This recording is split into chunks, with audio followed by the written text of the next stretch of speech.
everyone, welcome back to Cyanotype. I'm Erlend. We are here with Banquet. How are you doing today, guys? Good, thank you. Good. So where did you guys meet and how did you form as a group? So it started off as a solo thing I just did on my own. And then pretty early on, Dylan joined, and we did stuff for uh, like a year. And then I decided I wanted to change the name. And then subsequently from that, I did a gig and met Mimi, and then Mimi joined the band, and then after that, Lewis joined, and then we gig as Banquet, and I just sort of solidified it. And this is all based in Manchester. You guys kind of met Yeah. in the city. I think. What kind of influences would you say you bring individually to your music? So I've got my taste obviously, and it sort of informs like the songwriting and stuff. But there's also just been a lot more ambiguity and stuff when it comes to other people's ideas, because uh, there's now been times when people have written their own bass parts and drum parts, and they sort of have their own sort of intuition, because it sort of keeps it interesting. And Yeah. it's not like you're telling someone to play something and they're going to do it exactly the way you wanted to do it. Yeah. They're just going to put their own spin on it, which is cool. Yeah. Everyone brings their own thing to the table. Yeah. Lyrically, would you say it's a shared input, or is it nowadays one of you's the lyricist and the rest of you kind of build a song around that? I've always written the songs. Yeah. Like it's always been like the solo thing, and then there's been I'll probably usually just record something, or I'll just tell someone like, well, this kind of sounds like this, and then everyone will just sort of build off of that. Yeah. Write their own parts. So Well, it's easy to kind of hear the influences in the 70s and 80s influences, but personally in your individual lives, has there been any great influences for you who aren't even involved in music but have kind of helped you get to where you are, or people you look up to? Yeah, music wise, for me, I kind of try and do a lot of like what Johnny Greenwood does and Ed O'Brien from Radiohead. In the kind of like lead but not really lead, where it's more like atmospheric rather than playing like flashy guitar solos or anything. But yeah, film was a big one. Yeah, Brian Eno, yeah. Yeah, probably film. How about you guys? Well, for me, I'm a multi-instrumentalist anyway, so I started with keys first. So like harmony is like a big part of how I approach the bass, I guess. So I've been into a lot of synth stuff and kind of like imitating that on my bass. I was like the first music I ever loved was kind of like really synthy 80s kind of really like well-produced stuff. But bass-wise, like I've always like been attracted to more of like a fretless sound, like sort of synthy bass. So I think that's where that comes from for me. Yeah, I've always been a really big music guy, to be honest. Like I'm on the drums, and like as far as like influences go, I've always been a bit of sort of a rock and roll guy, Like I've always been really fond of the drummers of like the late '60s, like early '70s, who like the drummers that preceded them were like jazz drummers, but like they were sort of taking like that style and like implementing like the like aggression and like adrenaline of like rock and roll and stuff. So like people like Bonham, like Mitch Mitchell, and that's what I try to sort of implement on like our stuff, which I think there's a really like interesting dynamic, because, like, the kind of music we do is very like shoegazy and like the kind of stuff like what like, you want to typically get that kind of playing. So I think it's quite hard to put you guys into a box, really. Yeah. Like I know, Mimi, you've got jazz stuff you do on the side, and you've just mentioned jazz, and I can kind of hear that in some of the maybe it's Amory and stuff at the end there, where it goes a little bit like, not what you would expect. You wouldn't expect the punk. I don't want to say you guys are a punk or a goth band because you're not in those genres, but like probably from the outside, someone would look at you guys and think, oh, they make goth music. yeah, I think there's like, definitely like a lot of space in the band for like creative input from like all different directions, which is something I really appreciate. I think it's just sort of like we just sort of do what you think is right, and It's a lot of fun. there's no real set. We all know what we want it to sound like, and there's just a lot of like trial and error that comes from getting from point A to point B. But along that line, you sort of discover new avenues, and it's like, all right, maybe not now, but like in a future time, we'll come back to that thing that we discovered through trial and error. Well, I think you guys you've got 5 or 6 what you call demos out on SoundCloud, but I'd say they sound better than half the stuff that you hear people release nowadays as it is. So are those things that you're going to look to release under your own thing or get out onto streaming platform? Are you leaving it as it is? Yeah, that's just sort of as a temporary thing. It's just sort of so people have something to listen to when they come and see us. But we have songs that are being worked on, and we're going to record some more. But we've already been recording a new song Yeah. that's going to be coming out later this year. So hopefully that will be coming fantastic. out. Yeah. Yeah. So, but a lot of those demos was stuff that I wrote like back when it was before the band formed. So not all of them, but some of them have got good potential. So Exciting stuff. You're obviously playing a lot live, especially recently. You've done a gig for Little Punk Records a couple of days back. You did their launch party in November. I know you guys are a big fan. What about it? What about them do you guys enjoy? They're just really nice people. The people that run it is the main thing.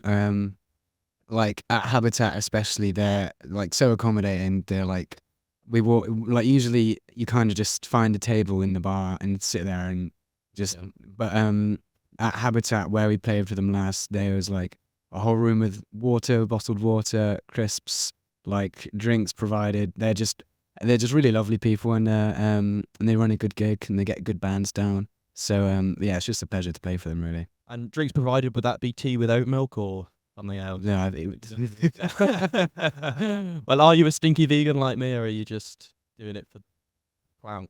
no, I'm a little lactose intolerant. Oh no, that's fair enough. So no, I'm the only one. yeah, no. But Little Punk, they've got a great ethos as well. Like we remember we were going to the first like show they did, and they were talking about all their like beliefs and stuff, and it was just they spoke with a lot of conviction, a lot of passion, and it's just sort of something that you don't really see a lot. Yeah, and you, So from what I can tell, people actually get paid for performing with them, which a lot of people don't nowadays. It come up, we'll give you exposure. And that, yeah, I know that's not the focus. no, yeah, I no, know that's not. yeah, Nice, isn't it? yeah. It's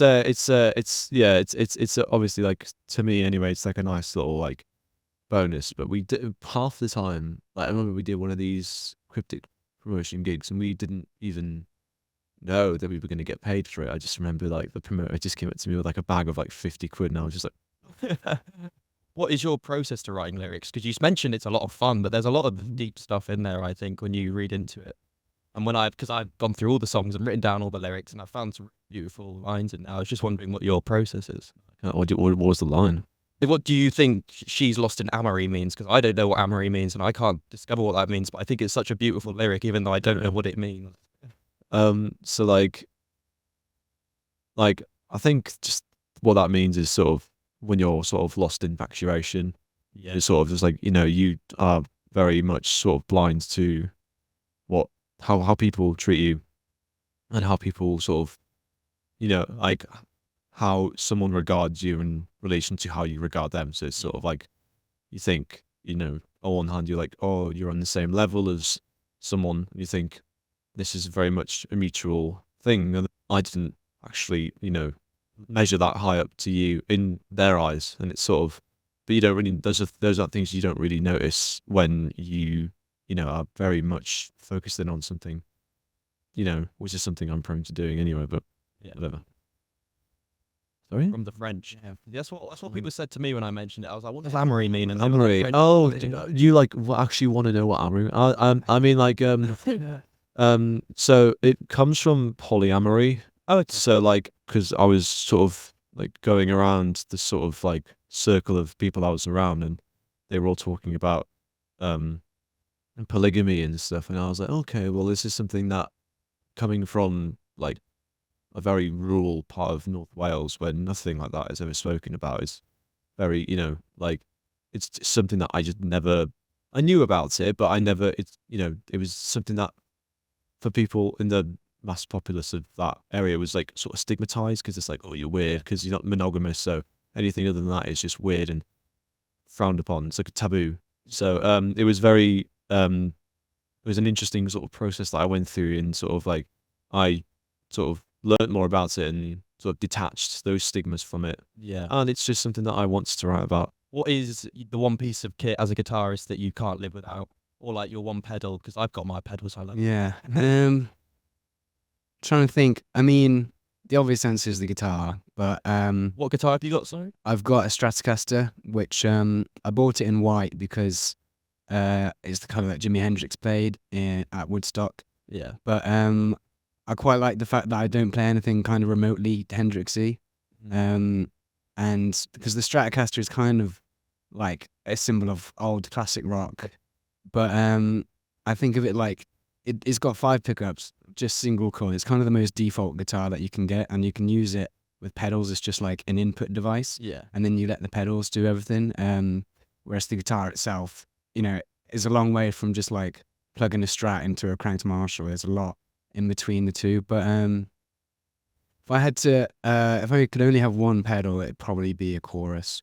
I've got ones where you've got like a chorus, a flange, a univibe, etc., all on the same pedal. So and then I've got one with a bunch of different reverbs and one with a bunch of different delays. So there's a lot of like customability with it. It's very modular, and what I kind of do to write parts is like just play around with the settings and all the dials until it makes a cool sound. And then that sound inspires me to like write a part that uses that sound, rather than like coming up with like a lead melody and then thinking what would be good for it. I find a sound and then bring it in and then write around that rather than the other way around. It's quite a cool way of doing it.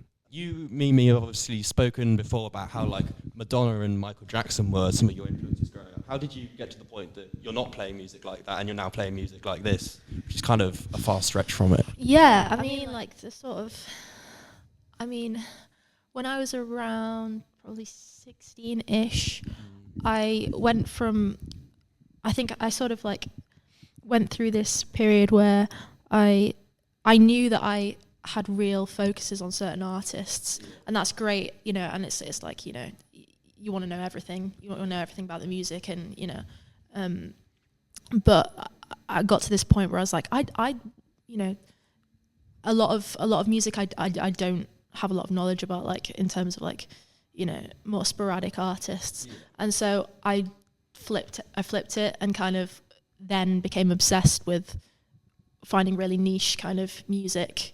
I'm like a big playlist maker, and like I just have these long playlists over years where I sort of just pick out songs or like albums that are different. So what was the question again?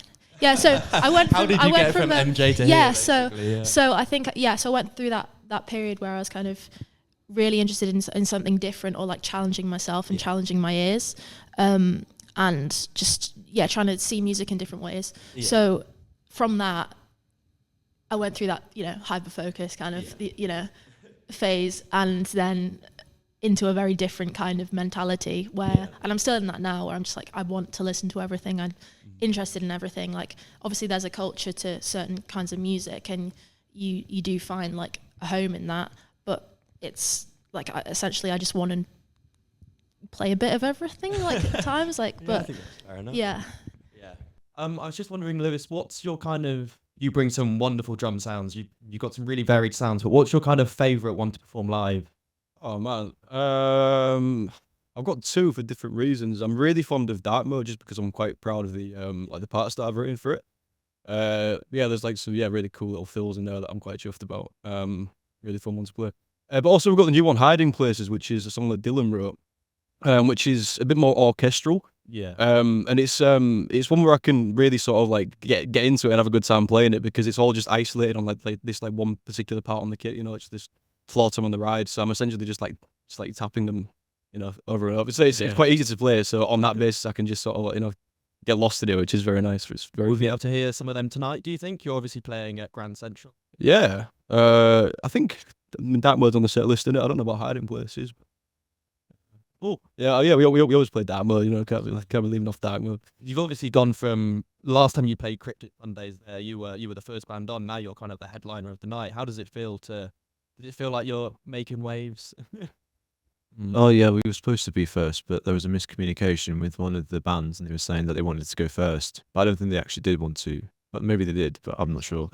But it turned out being one of the better, like a happy accident, because it ended up being a really great sort of like turnout, and because we've gotten to a point now where it's like people sort of know who we are, and like within the local sort of scene anyway, and people sort of come to us and they ask us to play their gigs, and it's a very, I don't know, it's a very gratifying sort of. Wanted. Yeah. Yeah, Well, always happy to bring. I think just the greatest thing about a gig is how you make the audience feel and seeing them have fun, and you seem to be all for that. well, that's the sort of that's the ethos, I guess, if you want to say it. I mean, I've been to a lot of gigs, and there's just been a lot of really, I don't know, there's like a lot of self-indulgence that goes along with a lot of the thing of being an artist, and it's just sort of not something that I kind of want to sort of add to. Well, I would never speak bad of jazz, but I feel like going to a punk gig versus like a jazz gig where everyone's sat down, I just think also the energy that maybe a crowd brings you can do what. Yeah, but they're very different things, because sort of like punks are more about sort of like the rebellion and Yeah. sort of like the boisterous, loud personalities, where jazz is a bit more sophisticated. It's a bit less like, people have got their pants intact, and it's like they're all sort of like sat down and snapping along, What would someone have to do tonight to get a Banquet lighter? Get me a noob home because I've forgotten them. That's all I want. All I want is a Banquet lighter. This is just a personal question for me. And then, as I ask most bands, you can't really have a banquet without a meal deal. What would be? What would be? You each got to bring your meal deal. You don't have to share it. You can eat your own. Do you listen to the Happy Hour podcast by any chance? I do, but I don't feel like I nicked this from that. I No. It's two just, episodes. it's like this is my mini happy hour. my mind went instantly to that, but it's a great question. Yeah. Because I know exactly what I'm going to say, because I just had a meal deal before. I have to sound check, but it's Sainsbury's, right? Rogue shout. And I know people. Yeah, but listen, right? Like the tomato spinach like mozzarella wrap. Yeah.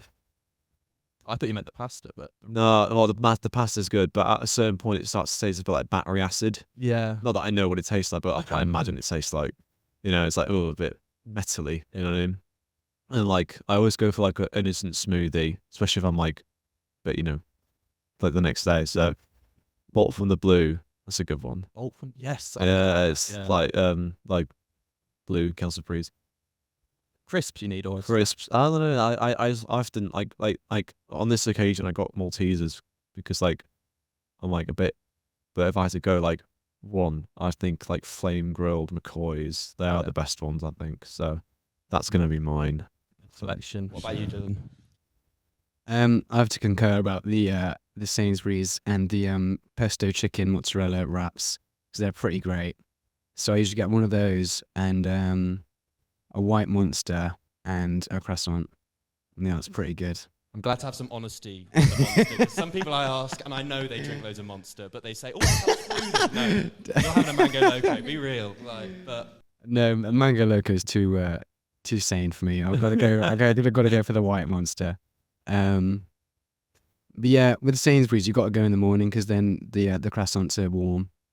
But that's the only thing I would say. Sainsbury's have a bakery. Maybe I just don't go to enough Sainsbury's. The one on Oxford Road does. 'Cause that's by my uni, so that's where I get them from the most.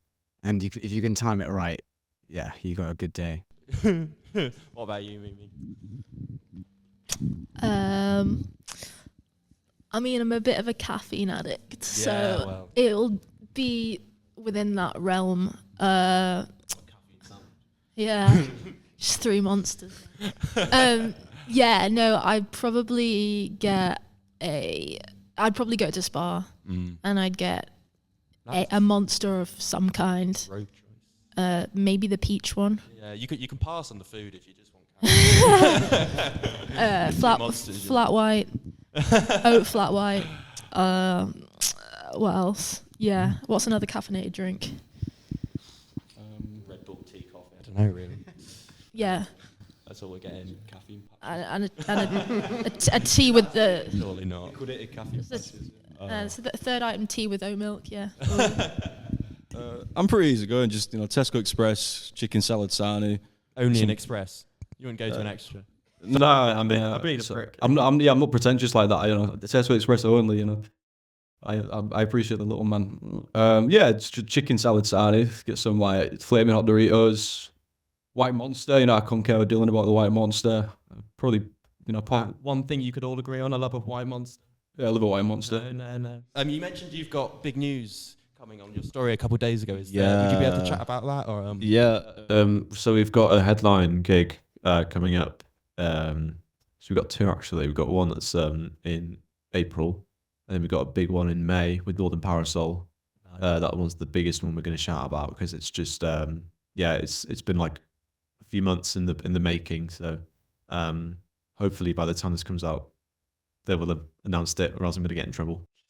So we got a headline gig in May with Northern Parasol. Got some supports, and it's going to be a great time. Oh, fantastic. Thank you, guys. Thank you. All the best for the gig tonight. I'm looking forward to it. Speak to you soon. No, I won't speak to you soon. This is always the hardest bit, the beginning and the end. Beautiful. I don't know.